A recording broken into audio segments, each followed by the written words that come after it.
of silence for the 2026 season. The Dodgers, if you live under a rock, have traded for back-to-back Cy Young, Tarik Skubal. They are about to be back-to-back-to-back AAU champs. Tommy Mansky. It's over. We could shut the pod down now. There's nothing else left to talk about. But since we're here, episode 3, it is Monday, August 3rd. We're coming to you right after the trade deadline has concluded. I'm Dello here with my co-hosts, Boots and Carl. We're going to get into it today. We're going to talk about all the trades that happened, all the trades that didn't happen. And we have to start with Skubal because the Dodgers just keep getting everyone. And I think a lot of people are pissed at the Dodgers, but I think a lot of people on this show have a different opinion on what's going on out in Los Angeles. Yeah, I can say that I do. This is what you should do. If you scout better than everyone, draft better than everyone, and you have a better farm system than everyone, and you have owners who are willing to spend, that's the right way to do it. I don't get it. It's like, is it good for the competitiveness? No. But this is what owners should be doing. You are a billionaire. You have unlimited money. Spend it and put the best team on the field. I don't get it. Yeah, and they just have so many, like the guy that went over there, Zaire Hope. I know people are saying that the Tigers didn't get back a good offer, and a lot of people are saying, well, if that was the offer they were going to accept, why didn't they send out a fucking text to some front offices and say, here's what we're going to accept, beat it if you want it.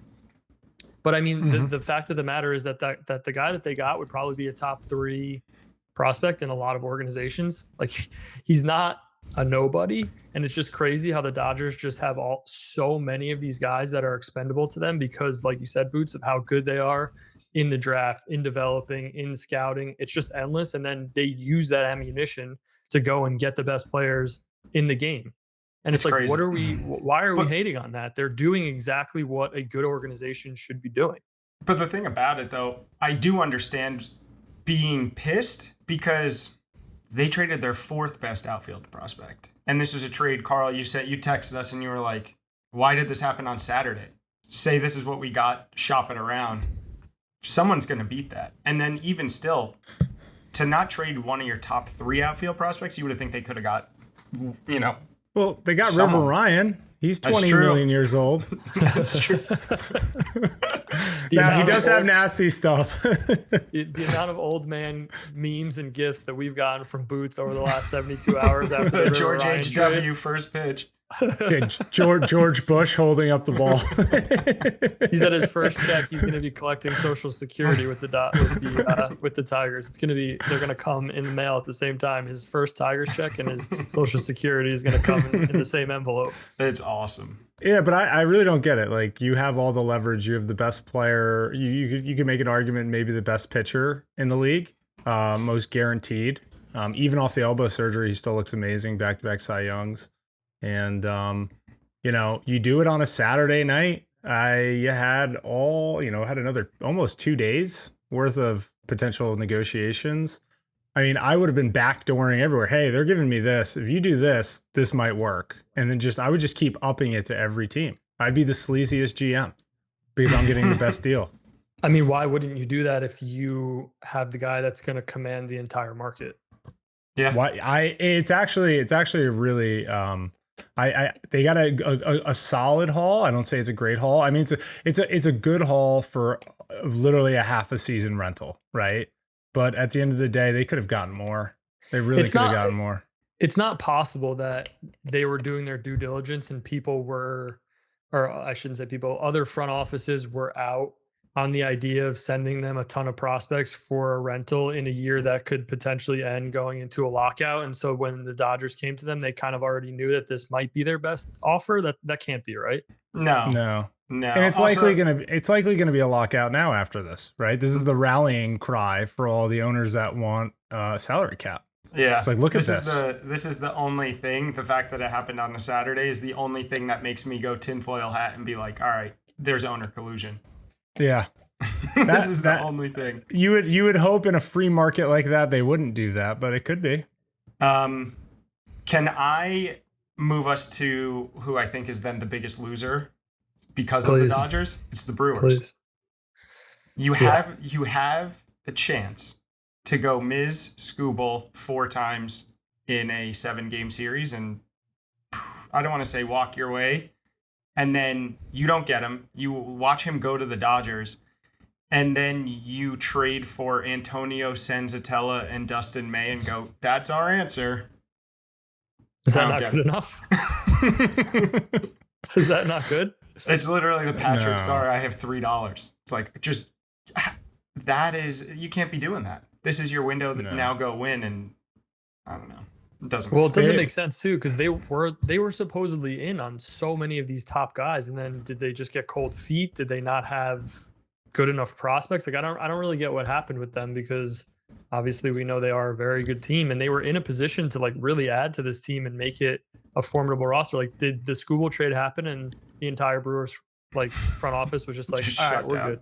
Let's just go get Anthony Senzatella. Yeah, all right, I'm gonna head out. They got Dustin May. Oh, thank God. Jojo Romero. Jojo Romero. Yeah. I'm sure Dustin May will go toe to toe with Skubal in the NLCS this year. I'm sure that'll happen. It doesn't make a lot of sense. It really doesn't make a lot of sense for them. And then in the same division, the Cubs went out and got every starter. Yeah, they said, what if we just make the entire boat out of starters? They were like, we have none. We'll eventually, 5 of these guys will survive. Hot hand. That's what they're going with. Hot hand. They're literally spamming bodies at a wall, seeing what sticks. I mean, with all the injuries that they've had, they kind of need to do that. So we'll say they got Kevin Gausman. They got Clay Holmes right before the clock expired there, which obviously is 2 big starters coming in. Yeah. Mm-hmm. And they got Ryan Zephyr-John for the pen. Who else did number 1 name? Who else? I'm trying to see here. Who else did they get? They got a reliever. Zephyr-John. Yeah. He throws hard. He's got some nasty stuff. Oh yeah. But like that's a team that went out and actually like did work and kind of like did what they could to add to this team. It's not Skubal, but it's also not Senzatella. I know. Right? And they got no, and they got enough guys, like we were saying. They got Bo Naylor. Just weather the injuries. We have to talk also. Weather the injuries. Yeah, we have to talk also.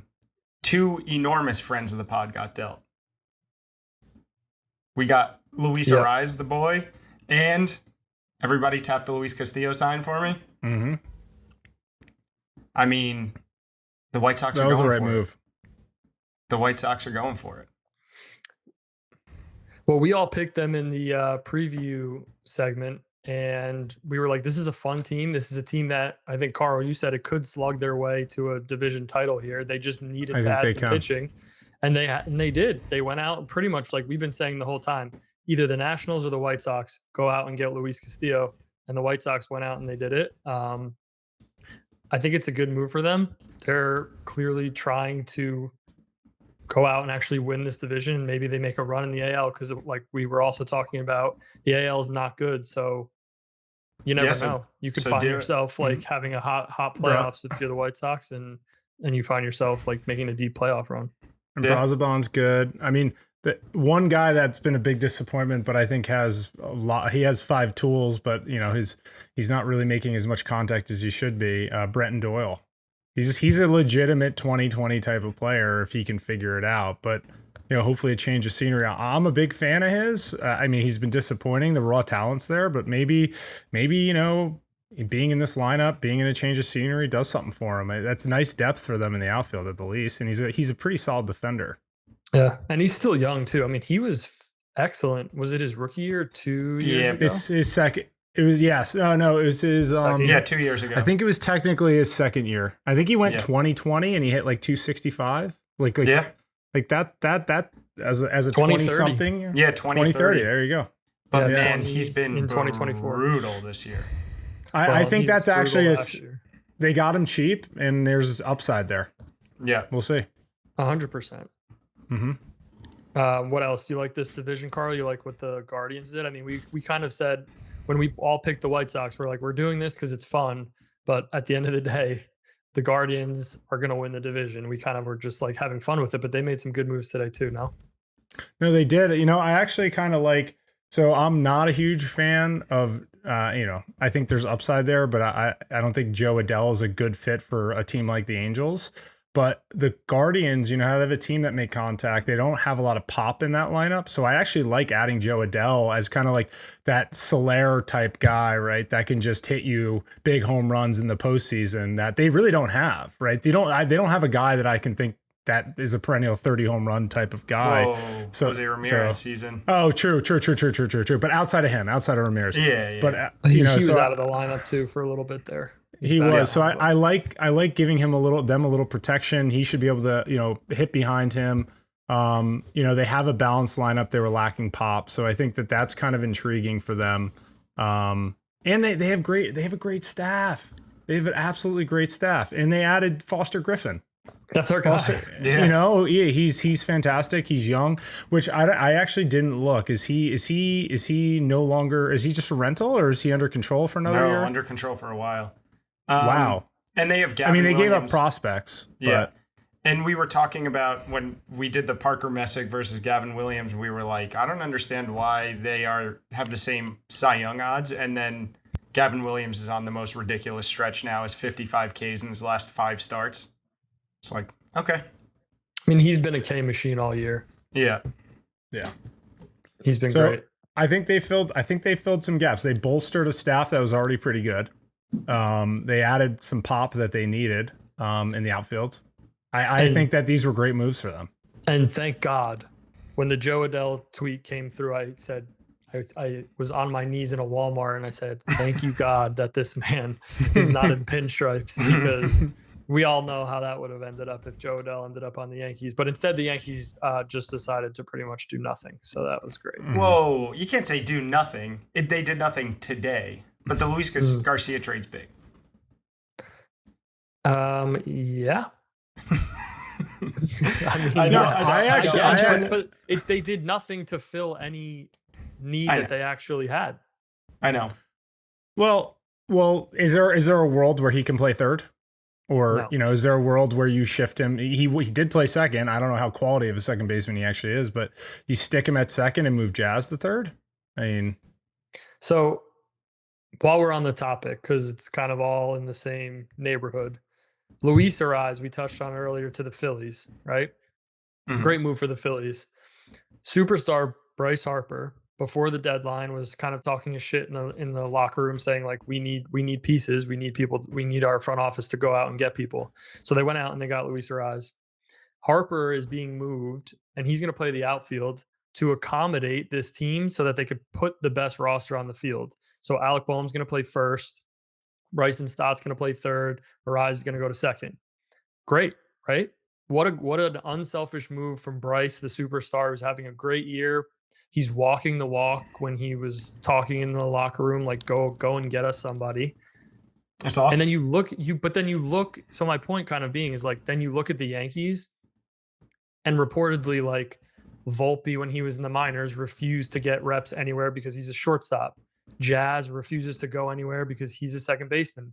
Like, we don't have those types of players on the Yankees. So Luis Garcia is going to come in and he's going to be a platoon at first base. We're going to have 3 first basemen with Ben Rice, Goldie, and Luis Garcia.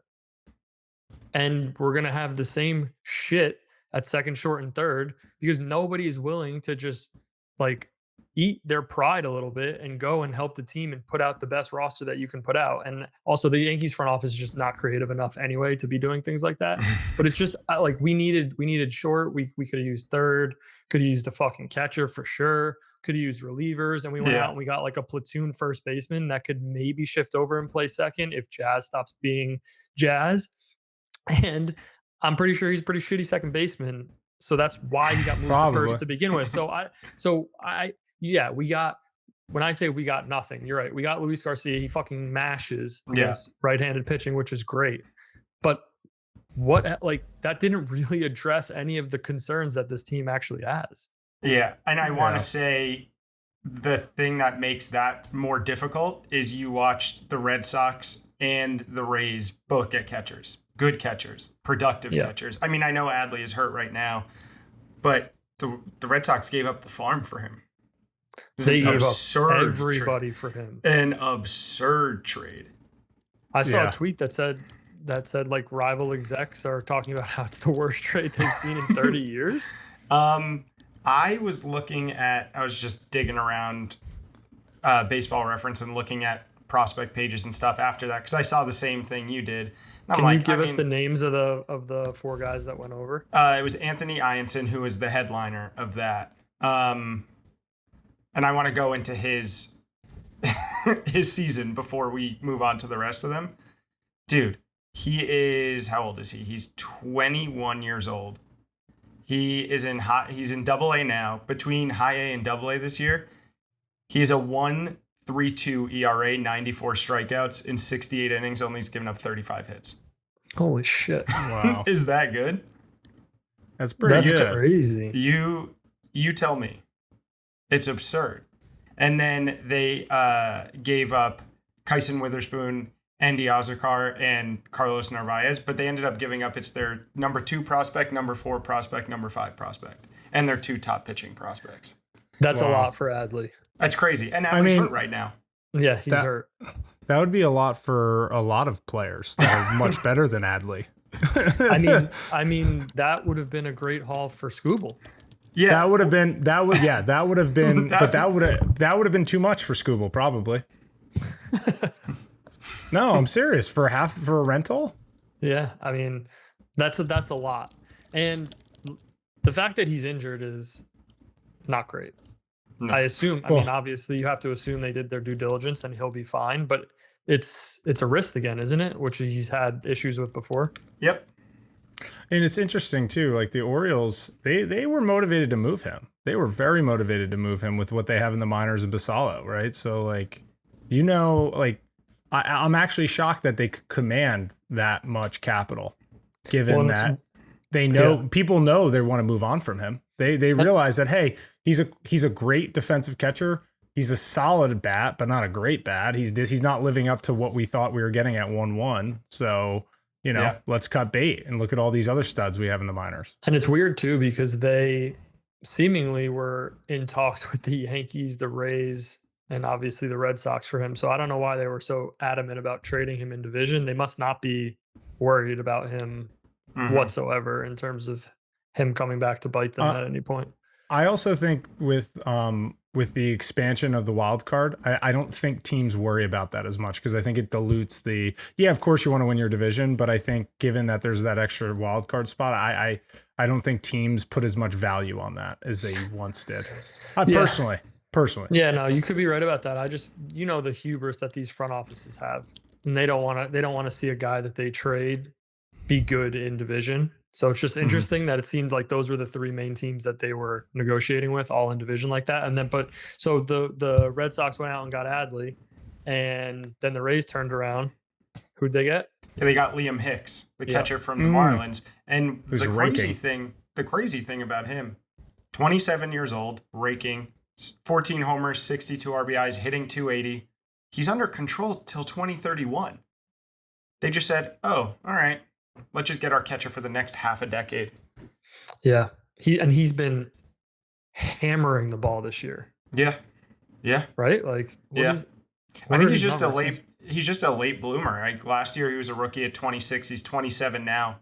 And he's hitting 14 homers, 62 RBIs, and hitting 280 with a 360 OBP. It's crazy. 400 plate appearances. Yeah.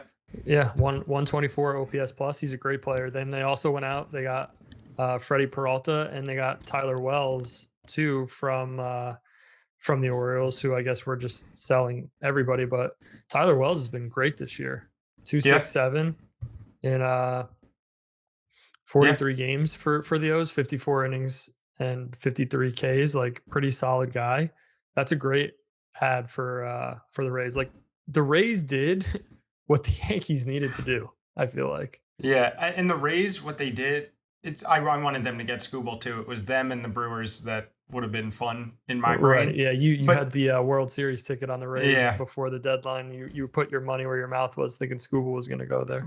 But with Freddie Peralta going to the Rays, when they get those pitchers in the lab, he's going to end up being so good. Watch his next start. He's going to come out and look like Freddie Peralta of last year. You're going to be like, what a deal that was. Probably. That feels right. Yeah. Yeah. I mean, the Rays they know what they're doing when they get their hands on a guy. That's why they're always in contention for the division with the rosters that they have, because they're just good. They're coached well, even though I hate Kevin Cash. They're coached well. They know how to develop people. They know just how to like run an organization and put a team together and put a roster and a lineup together. So, I mean, it was cool to see them go out and do some things there. Obviously, they think that the AL is there for the taking, and they think the division is there for the taking. Otherwise, they probably would have not done as much. They have to. I mean, they have to. They have windows every so many years, and they have to go after them with the way that they construct their teams. If they actually spent money, they would be perennial. Wow, can't speak today. They would win the AL East every single year if they spent like half of these teams do. Yeah, probably. Yeah. They're able to develop so much talent at home, and then they pick up a Skubal. They go get not a guy like Kyle Tucker, but someone equivalent that actually shows up to the ballpark ready to play every day. And if they had someone like that, then I actually think that they would be able to compete every single year. Yeah. Yeah. So yeah, Mets got rid of Freddie Peralta. They also got rid of Luke Weaver, who goes to the Pirates. Boots. That's a weird one. Yeah, what's up with that one? I don't understand what's going on. If you're a Pirates fan, I think you're just like, like, because they didn't sell, which is great, but they didn't buy either, right? They got Luke Weaver and they got Doval from the Yankees, hoping they could just maybe turn him back into a solid reliever, and then he gave up a bomb in his first outing for them, and it was like, all right, poetic. he's back. But the Luke Weaver to the Pirates is kind of awesome, because I had it up before, and the Pirates, let me see, sorry, I had this in the wild card. They are 3.5 out of the last wild card spot, and they're like, maybe we get O'Neal Cruz back, we add totally 2 relievers. Now, are they going for it, but without actually trading any prospects? Because that's kind of fun. Yeah, I think they kind of are. I mean, when we were talking about trades that we want to see the other day, one of the things that I brought up for the Yankees was like, if you're not going to go out and get anybody, maybe you bring in a Luke Weaver and another arm, and you just try to hope that your rotation gets fully healthy, and then you can have just a nasty back end to the bullpen. And even if you're only scoring 2-3 runs a game, maybe you can just figure it out that way. And I feel like maybe that's what the Pirates are trying to do, because they do have a really good offense. So they tried just taking a shot, like, let's add Doval, let's add Weaver, and kind of just like see if we can get lucky. I mean, it's probably not going to happen for them, but it might. I don't know. Well, Weaver has given up like 1 run over his last 32 innings. Yeah, he's been nasty. So I like the move by them. They did give up a pretty solid shortstop prospect in Stafura. Yeah, what's his name? Sammy Stafura. And you said he's has an interesting story. Oh, I actually don't know his whole background. Oh, really? I think I read something today where he was like grew up a Mets fan or something like that. Oh, yeah. Yes, I did read a little bit about that. So he's like coming back to the team that he grew up rooting for, which pretty cool. It's pretty awesome. But yeah, not a huge like give up. He's an upstate kid. You know, I think he grew up in Westchester after that. I think he's from Cortland originally. A second rounder, right? I mean, second rounder out of upstate New York. That's pretty solid. Yeah. Yeah. Very solid. You know, out of high school. He's got some pop too. We got to talk about our guy, does he? Yeah, he's 20-20 in 60 games this year. Then I'd say that counts great. As pop. Picking up a guy like that if you're the Mets, just to. I mean, yeah, he's Lindor's replacement. He's only 21. He did most of that in A-ball. He's in high A now. Yeah, I mean, still a long way to go, but good to see. If you're the Mets, if you're going to unload people, you might as well get guys that have that type of a profile. Boots. So we got to talk about our guy AJ Preller. The wheeler and the dealer. He picked up a couple good arms today. He got right at the buzzer there. They picked up Casey Mize from the Tigers, and they also got Robbie Ray from the Giants. Yeah, and it's interesting because they're starting to hit. Jackson Merrill's hot. Fernando Tatis is hot. And then I saw that there was that weird tweets going around that he was maybe going to try to trade for Devers, and I was like, that'd be so AJ Preller. Like that would very much be AJ Preller. But yeah, I mean, I like it. Let the Padres go for it. They're a game out of the wild card. Awesome. AJ Preller said, "I didn't hear no bell. I'm going for it."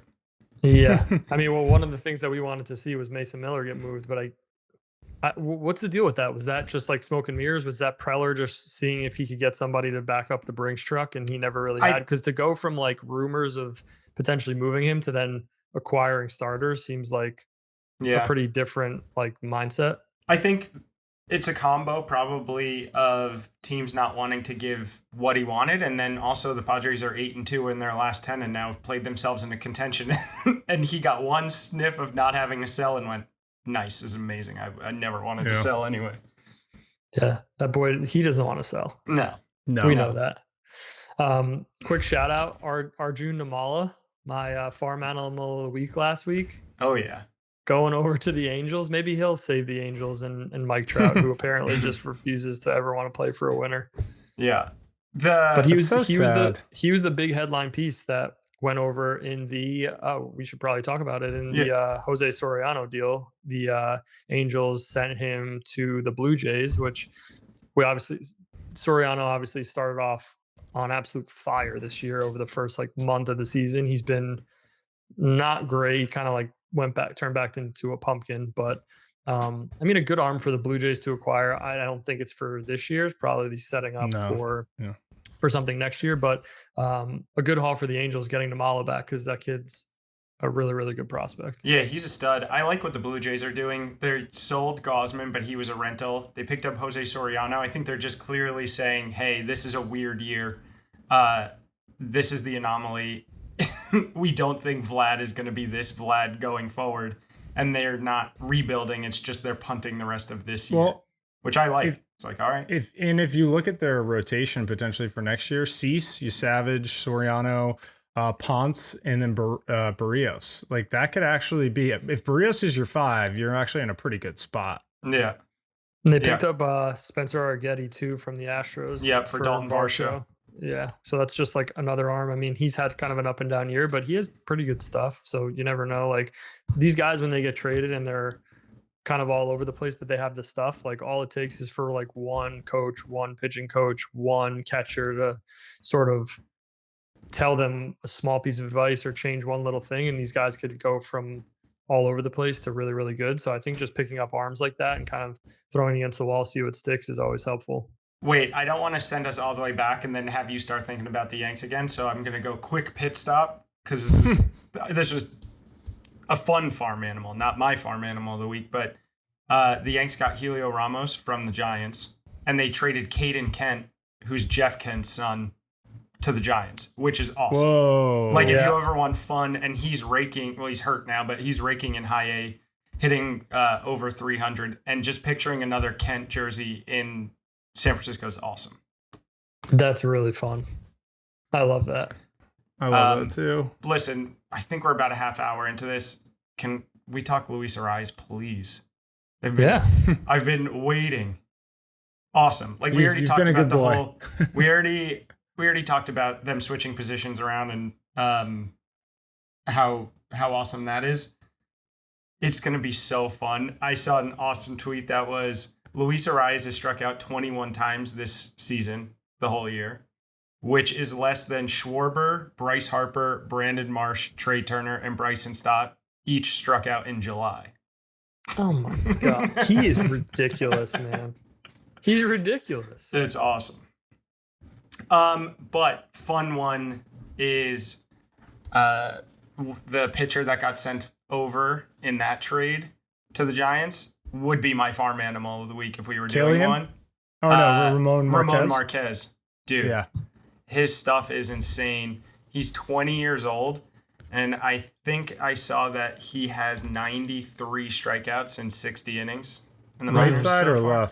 left? Right side. 20 years Wow. old. 20 years old in high Dominican? A. Signed out of Mexico. Oh, nice. But yeah, 1.68 ERA, 93 Ks in 59 innings. Awesome. Wow. Your hypothetical That's farm animal of nasty. the week. Actually, Bootsy, he's playing at the Jersey Shore for the Blue Claws if we want to catch him this summer. He was. He just got traded. Oh, true. This is not updated. No. That'd be sick, though. That would be very sick. I think we need to also quickly go back to the Mariners. Luis Castillo getting moved kind of opens the door now for a Kade Anderson or a Ryan Sloan. Do we think that we're actually going to see one of those guys now? Because they can still fill out a five-man rotation without one of those guys, but they have been doing the piggyback thing. So you have to wonder if one of those guys gets the call. I know we talked last show, August 15th, where players can retain the rookie status for next year. So we think that we'll see a bunch of the guys come up after that date, but you have to believe, right, that Kade Anderson or Ryan Sloan or both are in the plans for that team. Yes, you absolutely have to. And I think it's probably Kade Anderson before Ryan Sloan, for no other reason than he's just dominating. Right? Yeah. Oh, yeah. Like, bring him out of the pen. I know, but do you want to do that, though? Or even if you're going to piggyback, let him be the front end of that piggyback. Right? And you want to limit his innings. It's like, okay, then have him come out and throw 3 innings at a clip. Great. But he's just absolutely dominating. What is his inning count right now? He's at 82 innings. Yeah, I mean, he is dominating. 82. So if they want him to be a full-time starter next year, really, then they shouldn't pen him. Yeah, they probably shouldn't, right? Because you kind of want to push his innings a little this year so that he can be somewhat of a full-time guy, like the whole year next year, right? Yeah. You would think, right? And then but what we were saying is just piggyback. If they're already doing it, let him be the guy. Throw 3 innings at a clip, starting in whenever, a week or two. Like you said, the August 15th, whatever that cutoff date is. Yeah. I just think that it's such a different mentality coming out of a pen versus coming out of the dugout to get on the bump and start a game. So it's like, just give these guys the best opportunity they can to continue to develop. And I just think that putting him in the bullpen, you could screw up a guy like that. Now he's like insanely talented. So maybe his talent just wins out and it doesn't matter. And he has, a really strong mental and that stuff wouldn't bother him at all. But to me, it's like, just bring him up, let him start. He's electric. Let him put some juice in the city. Let him be on a team that's like trying to make a playoff run. Give him that experience. Like just let him develop as the guy that he is supposed to be for your organization. Yeah, I completely agree. They also went out and they got Taylor Ward too from the Orioles, which is actually a pretty good get for them. That's a good power bat for them to add to that lineup. Yeah, that lineup is anemic. They need it. Yeah. They had a pretty. Carl, you and I pretty good one. You and I both took the Mariners. Boots, you took the Rangers to win that division. Yeah. They've won 2 in a row. Hey, four in their last 10. Yeah, no one took the Astros as the Astros are going. And now the Astros are just winning every ball game. Yeah, that's all on the back of your Don, per usual. Yeah. You saw what I said today, right? He's having like a historic season. He's having one of the most historic seasons in StatCast era. I mean, it's not as good as Judge, 2 years ago, but it's the most historic for a left-handed bat. Yeah, and I don't think Jeremy Pena is getting enough love either on that team. He's hitting .320. Oh my god, dude! I thought they were going to trade him. No, they're just winning every day. Third year of being a monster. Yeah. What's kind of crazy, I just pulled up his baseball reference. So good for them. Yeah, I pulled up his baseball reference. He's been a 4 to 6 WAR guy every year for 5 years. which is crazy. Yeah, And he's been hurt too a lot, which is even crazier because those aren't full seasons that you're looking at. Yeah. Yeah, I mean, he only has 65 games this year. He's got 13 jacks, eight bags, 322, 375 on base, 12 doubles. That's a great year. That's a 25-25 type year, hitting plus 300. Oh yeah. He's been great. For a shortstop, that's insane. Did the Braves do enough, do we think? I think that I feel like they didn't really do much. They got Brent Suter, but like No, they didn't do much. But Lane Thomas is fine. But this is a crazy thing to say, but did they really need to do a ton, or did they just need to fill in the cracks? They're 25 games over 500. You know what I mean? They could have cleaned up their rotation a little bit. Like, I think that there's always work to be done to make your team better, especially when the Phillies are adding Arraez and the reliever from the Mets. Who was it? Brooks Raleigh? Oh yeah, Brooks Raley. Brooks Raley. Who's been great this year, right? Yeah. 196 in 41 innings. Like, those are two massive additions for the Phils. And I feel like the Braves kind of were just like, we'll be all right. Like, we got guys coming back off the IL and things like that. They have a prolific offense, but I mean, Chris Sale, Bryce Elder, Grant Holmes, and then nothing after. Martin Perez, J.R. Ritchie. They're up 8 in the division, which is comfortable. But like, crazier things have happened. Oh, for sure. Yeah. No, I mean, they're definitely a postseason team, but it's, once again, it's not about getting to the postseason. It's, can you beat the Dodgers? That's your only goal. Your only goal is, can I beat the Dodgers? And the answer is no with that staff. Correct. No. That's kind of what I was saying. Yes. That unfortunately that's where we are. It's like the Dodgers have a super team.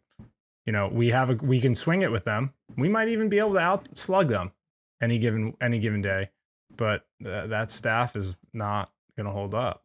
But how many of these teams do you think it was? This is probably, just can't be true, but saw the Dodgers get Skubal on Saturday night and they went, all right, we're not going to empty the farm for Jose Soriano because who cares? I 100% think that front offices had that conversation. They had to have, especially with the looming lockout. Yeah. 100%. Why? If you're not having that conversation, then that's like malpractice and irresponsible, I think. Yeah. Yeah. I mean, unless you have a team that is really, really legit and elite, and you're like, we can add like maybe one big piece and we can really, really compete with the Dodgers, why would you even, what are you trying for? I know that's like sounds bad to say, but it's kind of like it is a little bit of a tanking situation, but in terms of like retaining players and retaining farm talent and stuff like that. But it's like, for example, we were talking about the Pirates. If you're the Pirates, like, what is bringing in Doval and Luke Weaver going to do for you? Yeah. Like it's not you wanting to make the playoffs, but you're not beating the Dodgers. Which, like, I get it. You want to build winning culture and it's nice to make the playoffs, but okay, like you're not making any noise.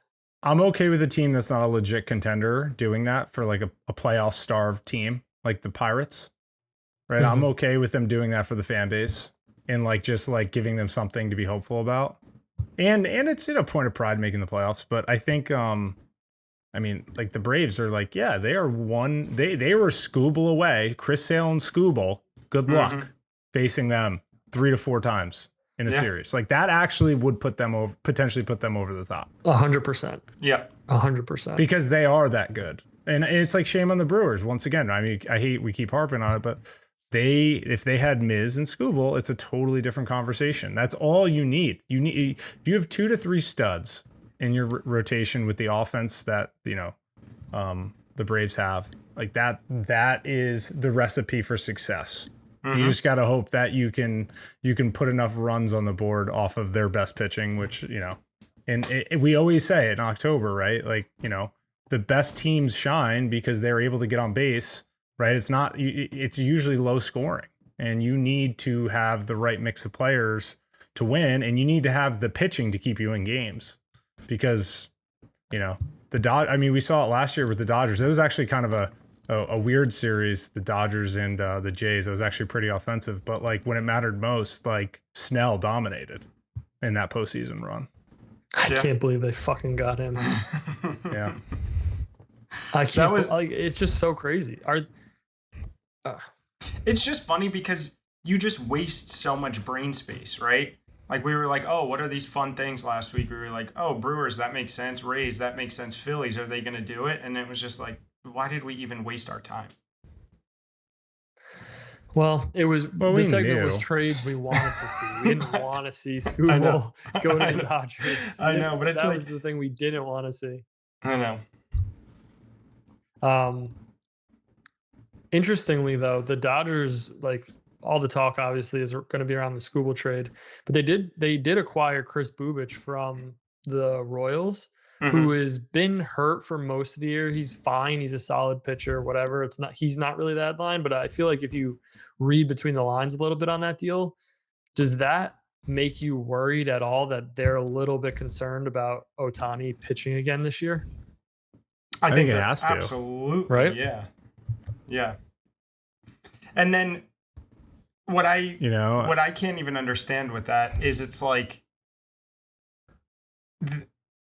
that's a team with such an embarrassment of riches for pitching where it's like they didn't even need him. They didn't even need him. No. They said, hey. And they did it anyway. They're like, maybe we'll use him. And you know what? He'll end up pitching in like the 6th inning in the NLDS out of the pen. Yeah. Well, 100%. Like just a complete blowout game. The last 2 to 3 years, though, the Dodgers' kryptonite has been their starting pitching. I mean, is it fair to say kryptonite? But like, they've just been they've had a lot of bad luck with their arms. They've had a lot of bad luck with their starting rotation. But I think this is the year where they're going, we need a plethora of arms because if we get the injury bug again, which we have had, we're so deep that we don't have to worry about it.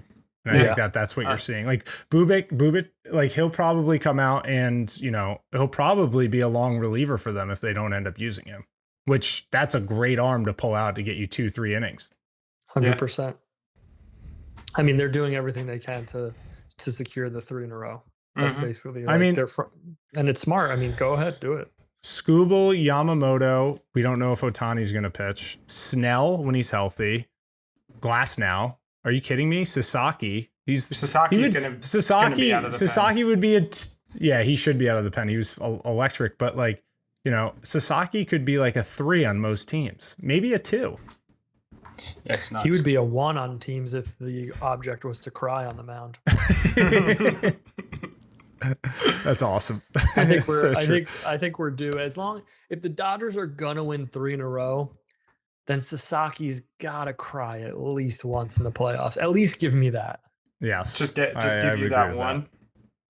Just give me that one thing. If you're gonna win the whole thing again for a 3rd year in a row and you're gonna basically cause the lockout, at least have that guy cry in the dugout. And that's all I ask. And you know what? He's going to give you the opposite. He's going to come in the 8th inning, be the setup guy, and throw 12 shutout innings in the playoffs, and just give you one of these like right away.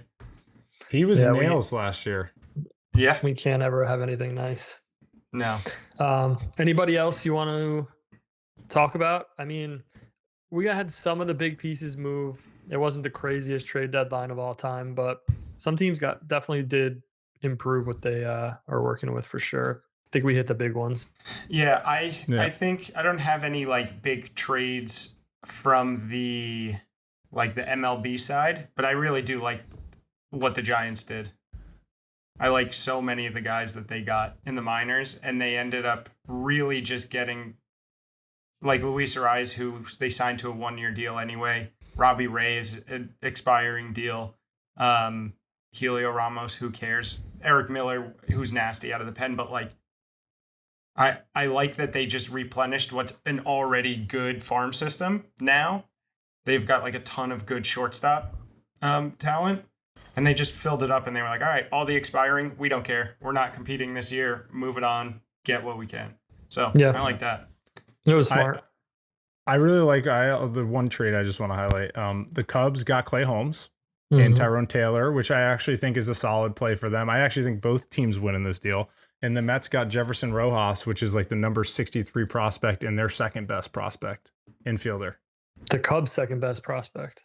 Yes, sorry, the Cubs' second best prospect. So I like that. I mean, they actually had a couple moves where they're reloading. They Uncle Stevie does one thing well. He punts. He knows when to cut bait on a bad investment. And I think that they're building a little something there. They need to replenish their farm system bigly. So Wait, this Jefferson Hugely. Rojas guy is 5'11" and 150 pounds. yeah, I don't think he's very big. No, I would say he's 5'11", 150 pounds. He's 21. That's awesome. But That he's is fan. tiny. I know, but he's fantastic. He has 15 home runs already this year. In Double A. Yeah, that's pretty good. I mean, Jose Ramirez is tiny.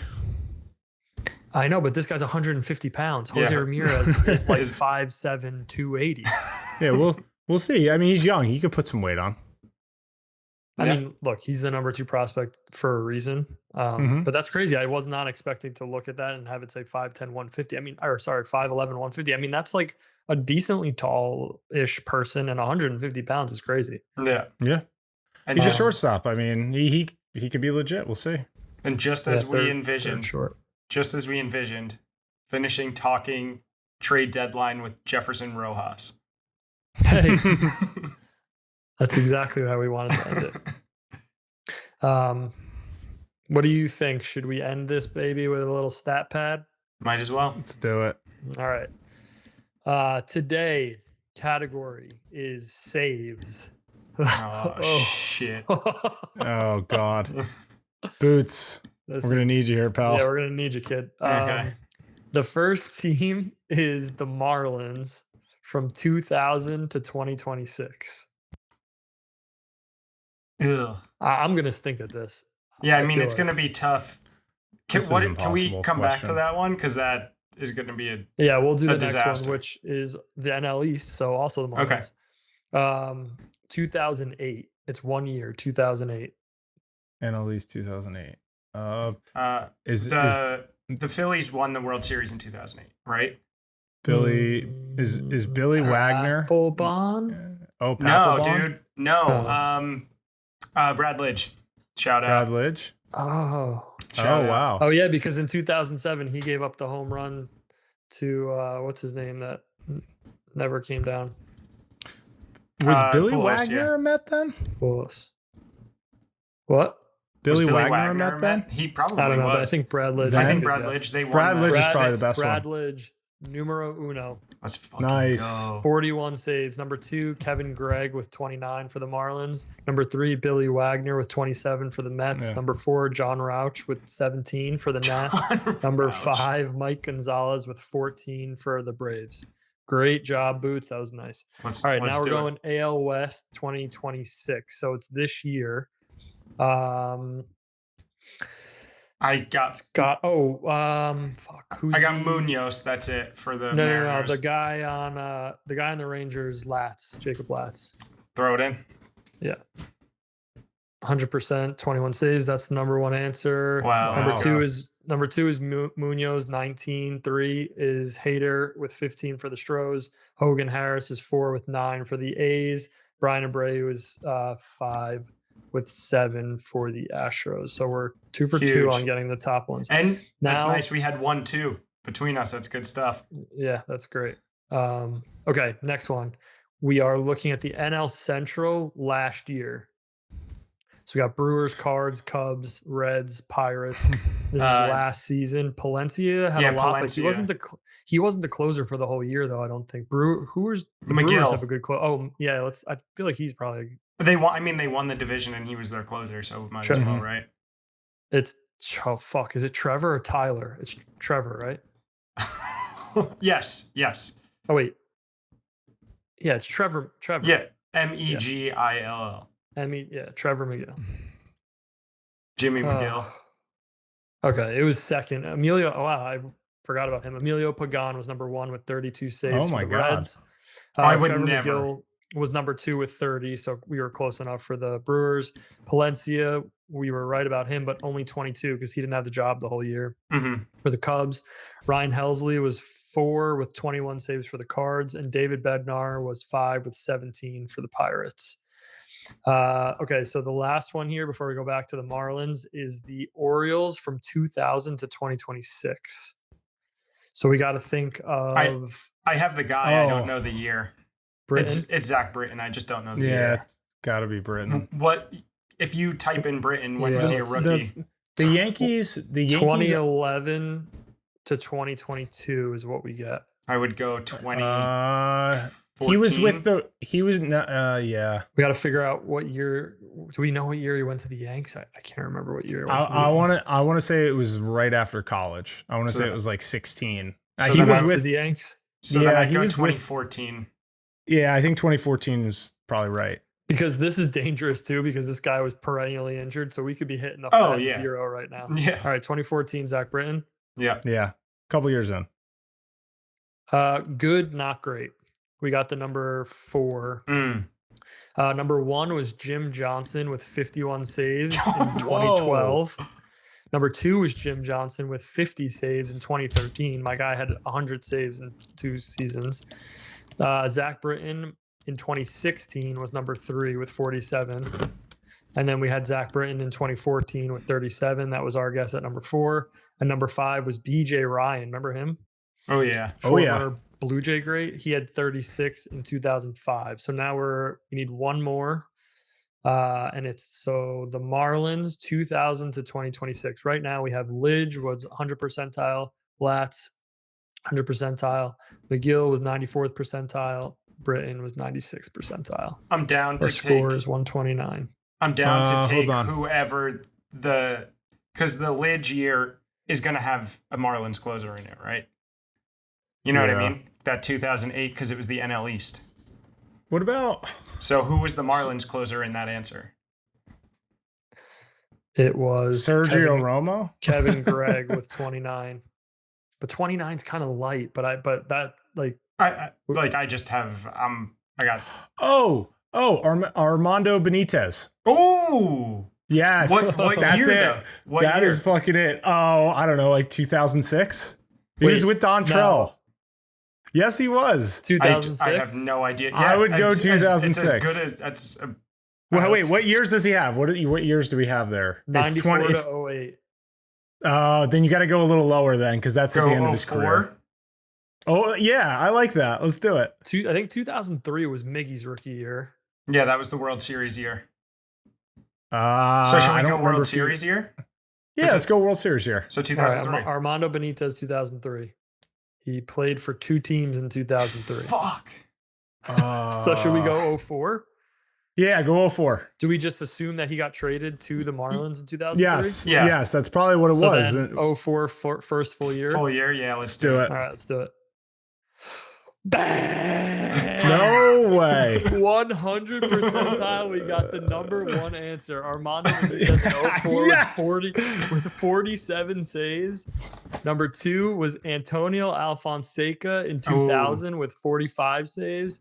Number 3 was AJ Ramos with 40 saves in 2016. Number 4 was Todd Jones with 40 saves in 2005. And number 5 was Steve Cishek in 2014 with 39. Huge. Wow. That card, Carl, that's what a good. pull, That was dude. nice. I just went into my legendary pull. So we finished with 176 points. We got 3 number 1 answers, and each of us banged a number 1 answer. Well done. Huge. I'm really proud of myself. I'm ending my night on a high right now. Yeah, let's end the pod there. Great work today. Fun deadline. We're looking forward to the rest of the year. We'll be back again with episode 4. For now, just follow us on Spotify, on YouTube, on all the socials. Follow us on X, Instagram, TikTok. We are at SWNP Show. The Twitter's popping off lately, so go over there and follow that. And hope you enjoyed it, and we'll be back next time. Later, fellas.